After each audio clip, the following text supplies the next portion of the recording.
14 अक्टूबर 2024 प्रातः मुरली। ओम शांति। बाप दादा मधुबन।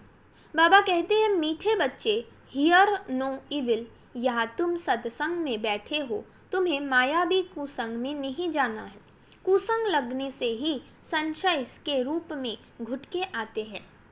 प्रश्न, इस समय किसी भी मनुष्य को स्पिरिचुअल नहीं कह सकते हैं, क्यों? उत्तर, क्योंकि सभी देह अभिमानी है। देह अभिमान वाले स्पिरिचुअल कैसे कहला सकते हैं? स्पिरिचुअल फादर तो एक ही निराकार बाप है जो तुम्हें भी देही अभिमानी बनने की शिक्षा देते हैं। सुप्रीम का टाइटल भी एक बाप को ही दे सकते हैं। बाप के सिवाय सुप्रीम कोई भी कहला नहीं सकते। ओम शांति। बच्चे, जब यहाँ बैठते हो तो जानते हो बाबा हमारा बाबा भी है, टीचर भी है और सदगुरु भी है। तीन की दरकार रहती है, पहले बाप, फिर पढ़ाने वाला टीचर और फिर पिछाड़ी में गुरु। यहाँ याद भी ऐसे करना है क्योंकि नई बात है ना। बेहद का बाप भी है, बेहद का माना सबका। यहाँ जो भी आएंगे कहेंगे ये स्मृति में लाओ। इसमें किसको संशय हो तो हाथ उठाओ। ये वंडरफुल बात है ना। जन्म जन्मांतर कभी ऐसा कोई मिला होगा जिसको तुम बाप, टीचर, सदगुरु समझो, सो भी सुप्रीम। बेहद का बाप, बेहद का टीचर, बेहद का सदगुरु, ऐसा कभी कोई मिला? सिवाय इस पुरुषोत्तम संगम युग के कभी मिल ना सके। इसमें कोई को संशय हो तो हाथ उठाए। यहाँ सब निश्चय बुद्धि होकर बैठे हैं। मुख्य है ही ये तीन। बेहद का बाप नॉलेज भी बेहद की देते हैं। बेहद की नॉलेज तो ये एक ही है। हद की नॉलेज तो तुम अनेक पढ़ते आए हो। कोई वकील बनते हैं, कोई सर्जन बनते हैं, क्योंकि यहाँ तो डॉक्टर, जज, वकील आदि सब चाहिए ना। वहाँ तो दरकार नहीं, वहाँ दुख की कोई बात ही नहीं। तो अब बाप बैठ बेहद की शिक्षा बच्चों को देते हैं। बेहद का बाप ही बेहद की शिक्षा देते हैं। फिर आधा कल्प कोई शिक्षा तुमको पढ़ने की नहीं है। एक ही बार शिक्षा मिलती है जो 21 जन्मों के लिए फलीभूत होती है, अर्थात उनका फल मिलता है। वहाँ तो डॉक्टर, बैरिस्टर, जज आदि होते नहीं। ये तो निश्चय है ना। बरोबर ऐसे है ना। वहाँ दुख होता नहीं, कर्म भोग होता नहीं। बाप कर्मों की गीत बैठ समझाते हैं। वो गीता सुनाने वाले क्या ऐसे सुनाते हैं? बाप कहते हैं, मैं तुम बच्चों को राजयोग सिखाता हूँ। उसमें तो लिख दिया है श्री कृष्ण भगवानुवाच, परंतु वो है देवी गुणों वाला मनुष्य।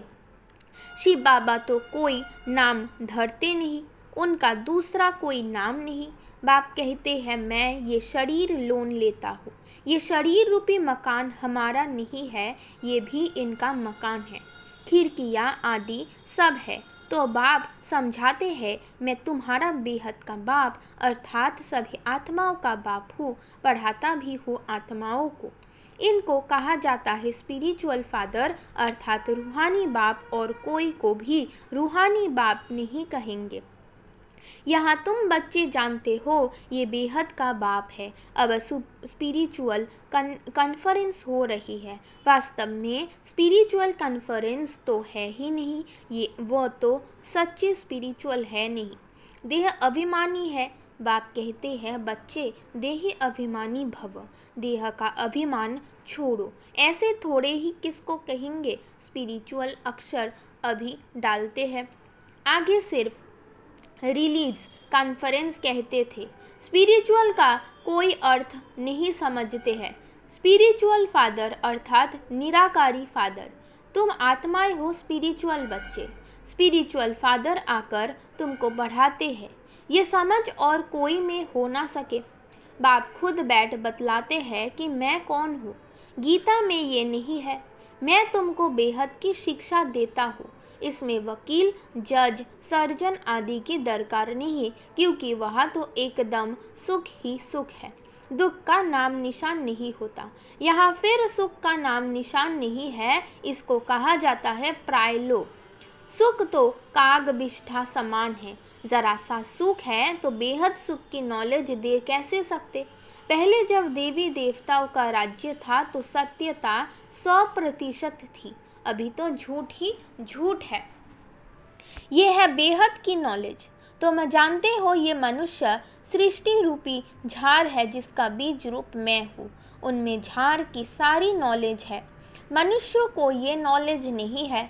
मैं चैतन्य बीज रूप हूँ, मुझे कहते ही है ज्ञान का सागर। ज्ञान से सेकंड में गति सदगति होती है।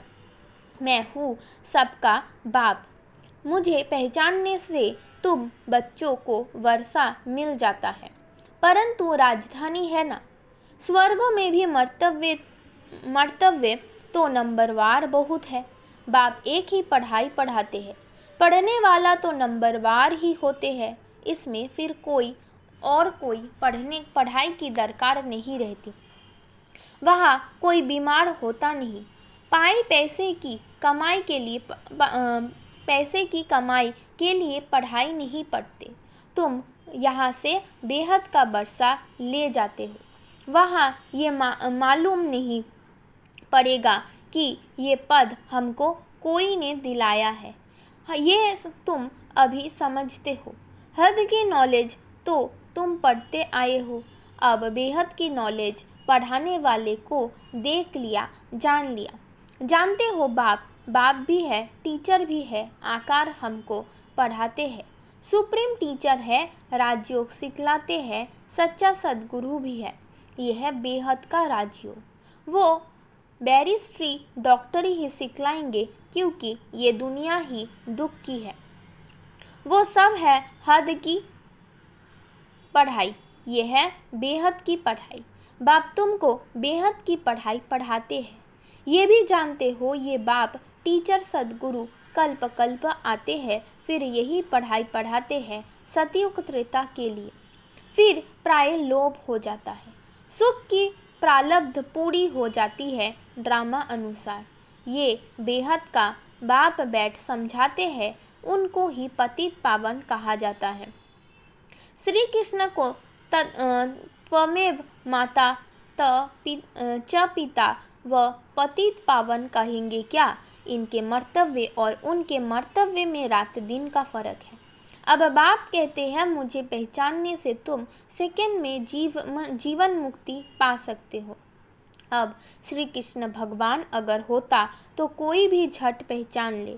श्री कृष्ण का जन्म कोई दिव्य अलौकिक नहीं गाया हुआ है, सिर्फ पवित्रता से होता है। बाप तो कोई के गर्भ से नहीं निकलते हैं। समझाते हैं मीठे मीठे रूहानी बच्चों, रूप ही पड़ती है।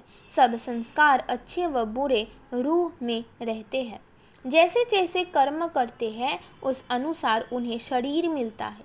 कोई बहुत दुख भोगते हैं, कोई काने कोई बहरे होते हैं। कहेंगे पास्ट में ऐसे कर्म किए हैं जिसका ये फल है। आत्मा के कर्मों अनुसार ही रोगी शरीर आदि मिलता है। अभी तुम बच्चे जानते हो हमको पढ़ाने वाला है God father, God teacher, God preceptor है। उसको कहते हैं गॉड परम आत्मा, उसको मिलाकर परम आत्मा कहते हैं सुप्रीम सोल। ब्रह्मा को तो सुप्रीम नहीं कहेंगे। सुप्रीम अर्थात ऊंचे ते ऊंच, पवित्र ते पवित्र। मर्तव्य तो हर एक के अलग अलग है। श्री कृष्ण का जो मर्तव्य है वो दूसरों को मिल नहीं सकता।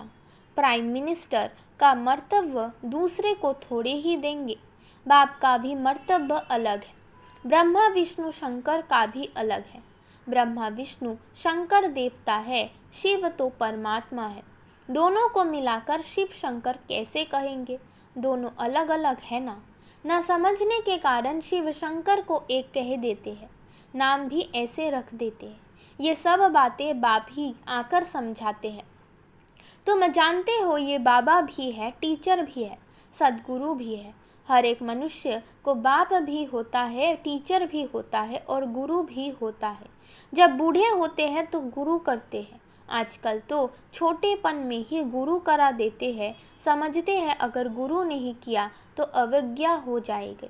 आगे 60 वर्ष के बाद गुरु करते थे, वो होती है वानप्रस्थ अवस्था।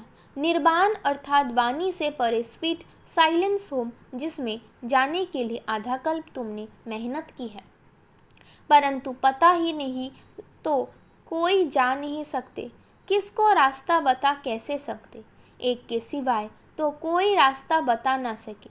सबकी बुद्धि एक जैसी नहीं होती है, कोई तो जैसे कथाएं सुनते हैं, फायदा कुछ नहीं, उन्नति कुछ नहीं, तुम अभी बगीचे के फूल बनते हो, फूल से कांटे बने, अब फिर कांटे से फूल बाप बनाते हैं, तुम भी पूज्य फिर पुजारी बने। 84 जन्म लेते लेते सतोप्रधान से तमोप्रधान पतित बन गए। बाप ने सीधी सारी समझाई है। अब फिर पतित से पावन कैसे बनते हैं ये किसको भी पता नहीं। गाते भी है ना, हे पतित पावन आओ, आकर हमको पावन बनाओ। फिर पानी के नदियाँ सागर आदि को पतित पावन समझ क्यों जाकर स्नान करते हैं। गंगा को पतित पावनी कह देते हैं, परंतु नदियाँ भी कहाँ से निकली, सागर से ही निकलती है ना। ये सभी सागर की संतान है, तो हर एक बात अच्छी रीति समझने की होती है। यहाँ तो तुम बच्चे सत्संग में बैठे हो, बाहर कुसंग में जाते हो तो तुमको बहुत उल्टी बातें सुनाएंगे, फिर ये इतनी सब बातें भूल जाएगी।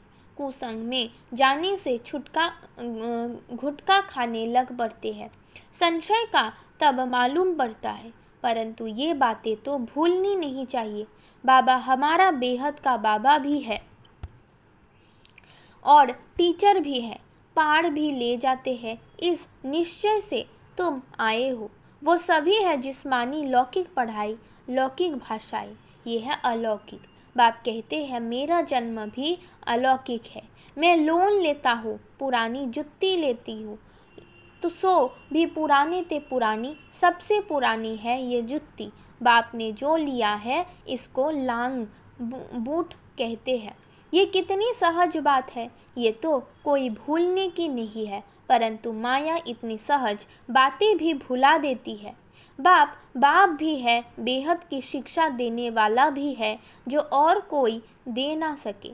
बाबा कहते हैं भल जाकर देखो कहाँ से मिलती है, सब है मनुष्य, वो तो ये नॉलेज दे ना सके। भगवान एक ही रथ लेते हैं जिसको भाग्यशाली रथ कहा जाता है, जिसमें बाप की प्रवेशता होती है। पद्मा पदम भाग्यशाली बनाने बिल्कुल नज़दीक का दाना है। ब्रह्मा सो विष्णु बनते हैं, शिव बाबा इनको भी बनाते हैं, तुमको भी इन द्वारा विश्व का मालिक बनाते हैं। विष्णु की पूरी स्थापन होती है, इसको कहा जाता है राज्यों का राजा स्थापन करने लिए। अभी यहाँ सुन तो सब रहे हैं, परंतु बाबा जानते हैं बहुतों के कानों से वो जाता है। कोई धारण कर और सुना सकते हैं, उनको कहा जाता है महारथी।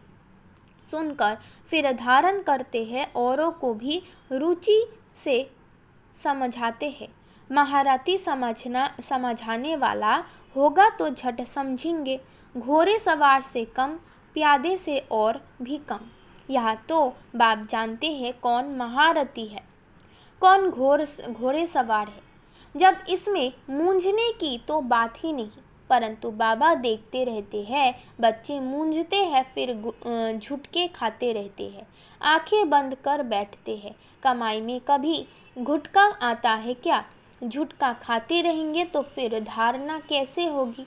उबासी से बाबा समझ जाते हैं ये थका हुआ है। कमाई में कभी थकावट नहीं होती, उबासी है उदासी की निशानी। कोई ना कोई बात के घुटके अंदर खाते रहने वालों को उबासी बहुत आती है। अभी तुम बाप के घर में बैठे हो तो परिवार भी है, टीचर भी बनते हैं, गुरु भी बनते हैं।